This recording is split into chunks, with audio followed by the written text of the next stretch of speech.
Hello friends, welcome back to my channel PK job update. Friends, कैसे हैं आप लोग? उम्मीद करते हैं कि आप लोग बहुत अच्छे होंगे। फ्रेंड्स, आज आप लोगों के लिए एक नई अपडेट के बारे में बात करेंगे और ये जो अपडेट निकल कर आ रही है वो HPCL PSU कंपनी की तरफ से ये अपडेट निकल के आ रही है। और आप कैसे यहाँ पर जो है चेक कर सकते हैं एडवर्टाइजमेंट को, तो आप HPCL ऑफिशियल वेबसाइट पे आएंगे और फिर आप कैरियर सेक्शन में आ जाएंगे। तो कैरियर सेक्शन में आने के बाद आपको जॉब ओपनिंग दिखेगा। यहाँ पर जैसे ही आप आएंगे तो ये आपके पास इंटरफेस ओपन हो जाएगा। तो सबसे ऊपर में ही आपको दिखेगा recruitment of officers and junior executive officers 2025 to 2026। तो यहाँ पे देखिए रिक्रूटमेंट ऑफ ऑफिसर्स 2025 टू 26, ये जो है इसका PDF यहाँ पे है और यहीं से आप जो है डायरेक्टली अप्लाई भी कर सकते हैं।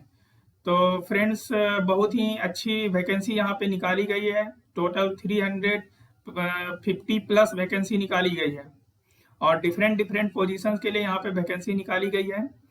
तो उसके लिए अलग अलग एलिजिबिलिटी क्राइटेरिया है। तो सबसे पहले हम देख लेते हैं कि कौन से कैंडिडेट जो है फॉर्म को फिल कर सकते हैं, मींस आप कौन से पोस्ट के लिए एलिजिबल हैं।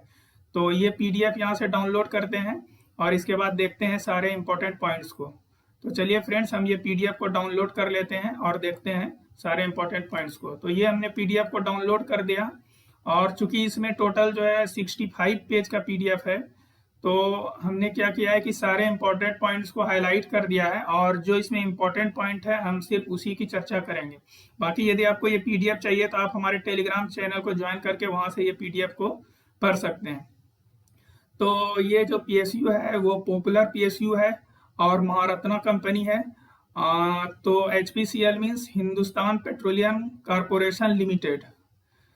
तो फ्रेंड्स, यहाँ पे जो बम्पर वैकेंसी निकाली गई है और यहाँ पे CTC जो है बहुत अच्छी CTC रहने वाली है। ओवरऑल यदि बात करें तो 17 टू 18 लाख के आसपास आपका CTC रहने वाली है। तो चलिए फ्रेंड्स, स्टार्ट करते हैं कि किस पोस्ट के लिए क्या वैकेंसीज है, क्या एलिजिबिलिटी क्राइटेरिया है, क्या एप्लीकेशन फी है, क्या सिलेक्शन प्रोसेस रहने वाला है। ये सारी बात की चर्चा करेंगे इस वीडियो में। तो आप वीडियो को ध्यान से देखिए और फिर आप यदि एलिजिबल हैं तो फॉर्म को फिल कर सकते हैं। फ्रेंड्स, चैनल पे पहली बार विजिट कर रहे हैं तो चैनल को सब्सक्राइब करके बेल बटन दबा दें, जिससे आने वाली हर एक नोटिफिकेशन आपको सही समय पे मिल सके। फ्रेंड्स, वीडियो को एक लाइक भी कर दें। तो हम चलिए वीडियो को स्टार्ट करते हैं और सारे इंपॉर्टेंट पॉइंट को देख लेते हैं। तो ये रहा फ्रेंड्स, ये इसका एडवर्टाइजमेंट नंबर आप यहाँ से देख सकते हैं। और recruitment for profile of officers के पोस्ट के लिए ये टोटल जो है वैकेंसी यहाँ पे निकाली गई है। तो यहाँ पे देखिए, यहाँ पे आपको दिखाया गया है कि इम्पोर्टेंट डेट्स की बात करें तो सबसे पहले आपका ऑनलाइन एप्लीकेशन जो है वो स्टार्ट हो चुका है 1 जून को। और ये जो चलेगा फ्रेशर, यहाँ पे दोनों ही कैंडिडेट्स के लिए वैकेंसी निकाली गई, फ्रेशर कैंडिडेट के लिए भी, एक्सपीरियंस कैंडिडेट के लिए भी। तो फ्रेशर कैंडिडेट के लिए जो last date of online application रहेगा वो 30 जून रहेगा और जो एक्सपीरियंस कैंडिडेट है उसके लिए लास्ट अप्लाई करने का जो डेट है वो 15 जुलाई रखा गया है। यहाँ पे देखिए positions, eligibility criteria and vacancy के बारे में यहाँ पे बताया गया है। जैसे बात करें पोजीशंस की, एग्जीक्यूटिव असिस्टेंट, यहाँ पे जो पे स्केल रखा गया है वो 30,000 से 1,20,000 के बीच के स्लैब का रहने वाला है। टोटल वैकेंसी 10 है और मैक्सिमम एज लिमिट 25 ईयर्स रखा गया है। इसेंशियल क्वालिफिकेशन जो है वो 3 ईयर्स रखा गया है। तो मिनिमम 3 ईयर्स आपके पास फुल टाइम रेगुलर ग्रेजुएशन होना चाहिए किसी भी डिसिप्लिन में, तो आप जो है इस फॉर्म को फिल कर सकते हैं। यहाँ पे कोई एक्सपीरियंस नहीं रखा गया है, मीन्स ये भी फ्रेशर कैंडिडेट के लिए वैकेंसी बताया जा रहा है। यहाँ पे नेक्स्ट देखिए, जूनियर एग्जीक्यूटिव सिविल के लिए सैलरी स्लैब सेम रखा गया है और टोटल नंबर ऑफ वैकेंसी जो है वो 50, एज लिमिट जो है 25 रखा गया है और 3 ईयर्स का जो है आपके पास रेगुलर डिप्लोमा होना चाहिए सिविल इंजीनियरिंग में। उसी तरह से जूनियर एग्जीक्यूटिव मैकेनिकल के लिए 15 पोस्ट निकाला गया है, 25 ईयर्स एज लिमिट है और मैकेनिकल इंजीनियरिंग में आपका डिप्लोमा होना चाहिए। नेक्स्ट बात करते हैं जूनियर एग्जीक्यूटिव क्वालिटी कंट्रोल के लिए 19 सीट निकाली गई है और इसमें भी सेम एज लिमिट रखा गया है। इसमें आपके पास फुल टाइम रेगुलर ग्रेजुएशन होना चाहिए केमिस्ट्री में, ठीक है। तो BSc इन केमिस्ट्री भी है तो आपके पास ये चलेगा। आप फॉर्म को फिल कर सकते हैं। उसी तरह से मैकेनिकल इंजीनियरिंग के लिए देखिए यहाँ पर जो है सैलरी स्लैब जो है वो बढ़ा दिया गया है 50,000 से 1,60,000 के बीच। हम इसी की बात कर रहे थे। इसका ओवरऑल सीटीसी जो है वो 18 लाख के अबाउट जो है आपको दिया जाएगा, वो आगे मेंशन भी है इसमें। तो इसमें जो है देखिए बम्पर वैकेंसी निकाली गई है, 98 सीट निकाला गया है। और इसमें बात करें कि एज लिमिट कहाँ तक है, तो 25 ईयर्स तक यदि आपके पास एज लिमिट है तो आप जो है फॉर्म को, ये मैक्सिमम एज लिमिट है, फॉर्म को फिल कर सकते हैं। यहाँ पे देखिए मैक्सिमम एज लिमिट है ये। और बाकी यदि आप डिफरेंट डिफरेंट कैटेगरी से बिलोंग करते हैं, ओबीसी SC ST, तो आपको एज रिलैक्सेशन भी मिल जाएगा। 4 ईयर्स के पास यहाँ पे जो है 4 ईयर का आपके पास रेगुलर जो है डिग्री होना चाहिए, किसमें, मैकेनिकल इंजीनियरिंग में। और इसके अलाइड ब्रांचेज भी यहाँ पर अप्लाई कर सकते हैं। अलाइड ब्रांचेज कौन कौन से हैं वो अभी हम आगे डिस्कस करेंगे। इलेक्ट्रिकल इंजीनियरिंग में 35 सीट निकाला गया है, सेम एज लिमिट रखा गया है, आपके पास इलेक्ट्रिकल में 4 ईयर का डिग्री होना चाहिए।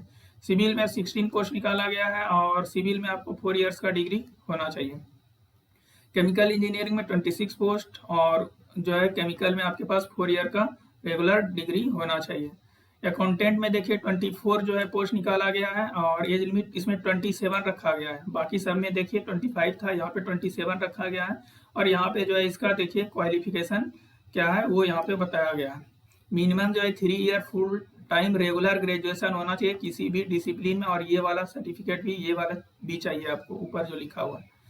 ऑफिस HR में 6 पोस्ट 27 ईयर्स एज लिमिट रखा गया है, ये पूरा आपके पास एलिजिबिलिटी क्राइटेरिया होना चाहिए। इसी तरह से देखिए इंडस्ट्रियल इंजीनियरिंग के लिए 1 पोस्ट निकाला गया है और असिस्टेंट ऑफिसर के लिए जो है देखिए यहाँ पे टोटल 2 वैकेंसी निकाला गया है, ये एज लिमिट रखा गया है। और लॉ ऑफिसर के लिए देखिए ये सैलरी स्लैब रहने वाला है, 3 पोस्ट निकाला गया है, 26 ईयर एज लिमिट रखा गया है, 5 years course in law after 12th, या तो ये होना चाहिए या फिर 3 ईयर फुल टाइम कोर्स होना चाहिए लॉ आफ्टर ग्रेजुएशन। और यहाँ पर जो है देखिए फ्रेंड्स, यहाँ पे अब जो है यहाँ से ये वाले पेज से जो है वैकेंसीज में एक्सपीरियंस की नीड है। तो यहाँ जो आप देख सकते हैं यहाँ पर आपके पास ये एक्सपीरियंस होना चाहिए, इतने ईयर का एक्सपीरियंस होना चाहिए, तभी आप इस फॉर्म को फिल कर सकते हैं। तो हमने बताया था दोनों कैंडिडेट के लिए वैकेंसी निकाली गई, फ्रेशर के लिए भी और एक्सपीरियंस कैंडिडेट के लिए भी। आगे देख लेते हैं क्या इंपॉर्टेंट पॉइंट है। तो इसी तरह से डिफरेंट पोस्ट के लिए यहाँ पे जो है टोटल वैकेंसी जो बताया गया है और क्या जो है उसका एज लिमिट रहेगा, क्या क्वालिफिकेशन है, तो आप ये देख लेंगे क्योंकि इसमें अलग अलग पोस्ट के लिए बहुत सारी वैकेंसी निकाली गई। बात करते हैं देखिए यहाँ पे लॉ ऑफिसर के लिए ये जो है सैलरी स्लैब रखा गया है। और ये जो बात कर लेते हैं ये क्या चीज़ है, जैसे ये मान लीजिए किसी के पास 1 ईयर का एक्सपीरियंस है तो वो मैक्सिमम एज लिमिट वो 26 ईयर तक फॉर्म को फिल कर सकते हैं। किसी के पास 2 ईयर का है तो वो 27 ईयर्स तक कर सकते हैं। और यदि आपके पास 3 ईयर से ज़्यादा का एक्सपीरियंस है तो आपके लिए मैक्सिमम एज लिमिट 28 ईयर्स रखा गया है। सो आई होप ये बात समझ गए होंगे आप। और इसी तरह से हर एक मतलब ब्रांच के हर एक पोस्ट के लिए जो है यहाँ पे बता दिया गया है कि मैक्सिमम एज लिमिट क्या रखा गया है। बात करते हैं मैकेनिकल इंजीनियरिंग से यदि आप फॉर्म फिल करना चाहते हैं तो ये सारे आपके अलाइड ब्रांच में आ जाते हैं, mechanical engineering, mechanical and automation engineering, manufacturing science and engineering. इसी तरह से इलेक्ट्रिकल में देखिए ये सारे ब्रांच एलिजिबल हैं, electrical engineering, electrical and electronics engineering, power system, electrical and electronics engineering, electrical and instrumentation engineering. इसी तरह से जो है सिविल के लिए ये सारे ब्रांच एलिजिबल हैं। केमिकल में ये सारे ब्रांच एलिजिबल हैं, chemical engineering, chemical technology, integrated well degree in chemical engineering, ये आप देख लेंगे। अच्छा, यहाँ पे ये बात ध्यान रखेंगे, minimum marks required in qualifying degree, यदि आपके पास 50% जो है CA वाले पोस्ट के लिए, यदि चार्टेड अकाउंटेंट पोस्ट के लिए आप फॉर्म फिल कर रहे हैं तो आपको 50% जो है ये मिनिमम मार्क्स आपके पास होना चाहिए। जो भी आप डिप्लोमा सर्टिफिकेट है उसमें 50% मिनिमम मार्क्स होना चाहिए। और यहाँ पर जो है इंक्लूडिंग ग्रुप 1 और ग्रुप 2 का जो एग्जाम है उसमें भी आपके पास कम से कम 50% मार्क्स होना चाहिए। बाकी अदर पोजीशन के लिए आपके पास 65% मार्क्स होना चाहिए फॉर जनरल, OBC और EWS कैटेगरी के लिए। आप यदि SC ST से बिलोंग करते हैं तो 55% मार्क्स आपके डिग्री में होना चाहिए, तभी आप फॉर्म को फिल कर सकते हैं।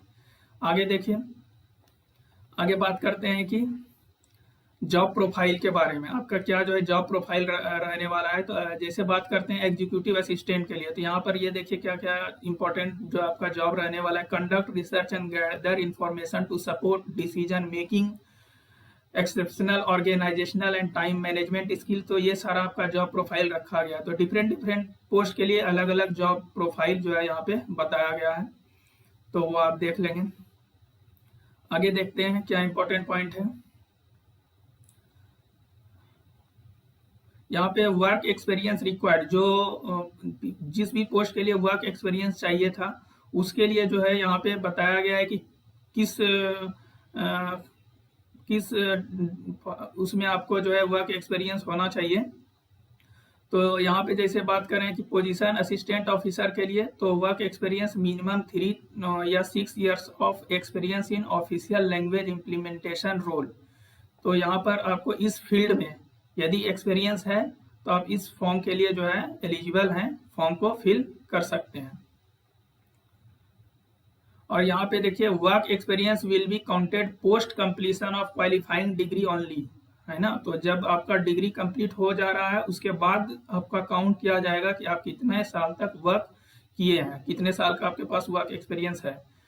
तो इसी तरह से अलग अलग पोस्ट के लिए यहाँ पे दिया गया है। जैसे यहाँ पे देखिए लॉ ऑफिसर के लिए एक्सपीरियंस जो है वो किस फील्ड में होना चाहिए, तो candidate should possess minimum 1 year relevant experience as a practicing advocate और working experience in reputed law firm और legal department of the company. तो हर एक पोस्ट के लिए जिसमें भी एक्सपीरियंस चाहिए उसको बताया गया है कि किस फील्ड में आपके पास एक्सपीरियंस होना चाहिए।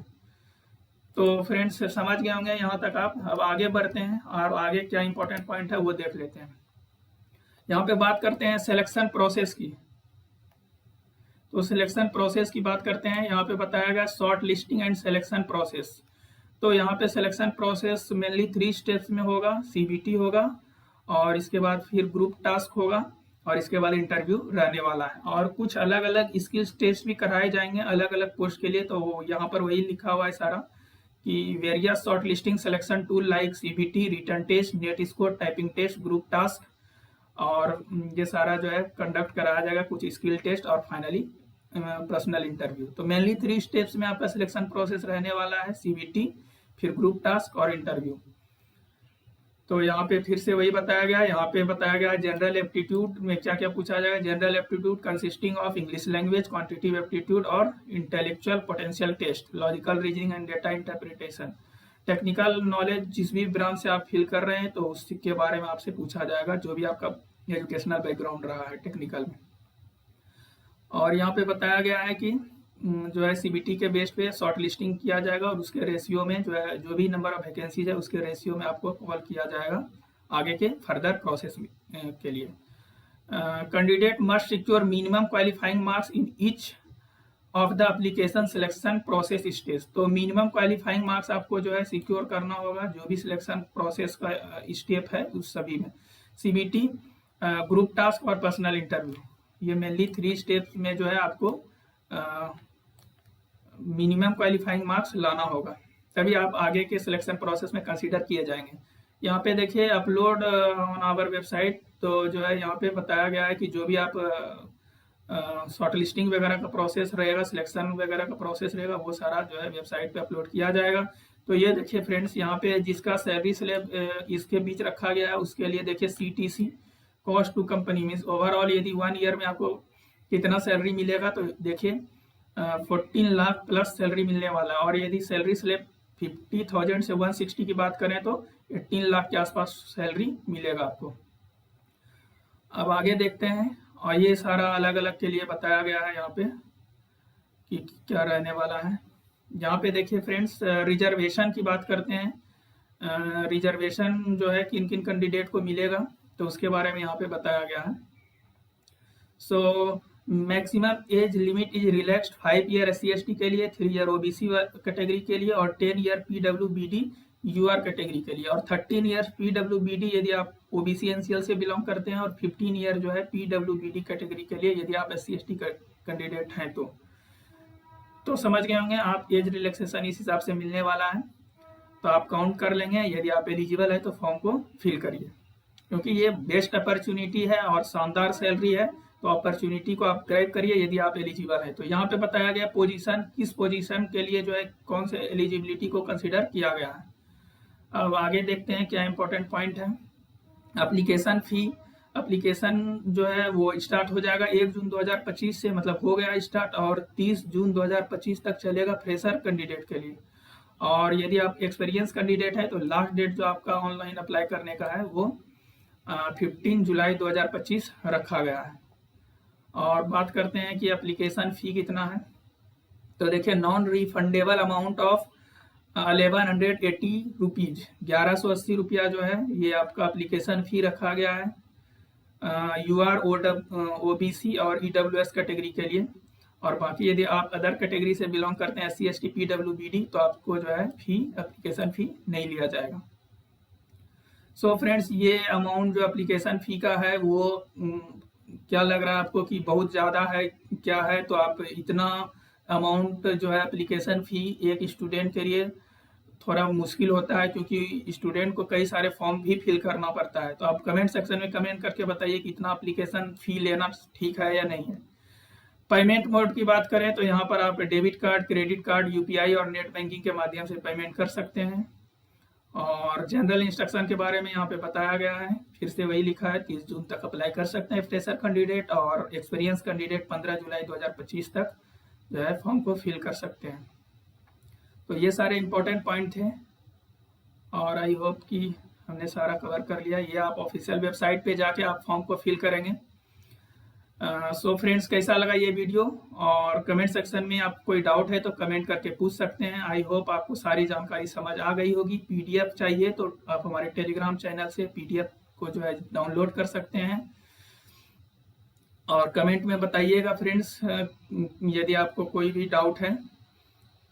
तो फिर मिलेंगे फ्रेंड्स किसी नेक्स्ट वीडियो में न्यू अपडेट के साथ। ऐसे ही इंपॉर्टेंट अपडेट के लिए चैनल को सब्सक्राइब करके बेल बटन दबा दें, जिससे आने वाली हर एक नोटिफिकेशन आपको सही समय पे मिल सके। सो फ्रेंड्स, अपना ख्याल रखें, फिर मिलेंगे।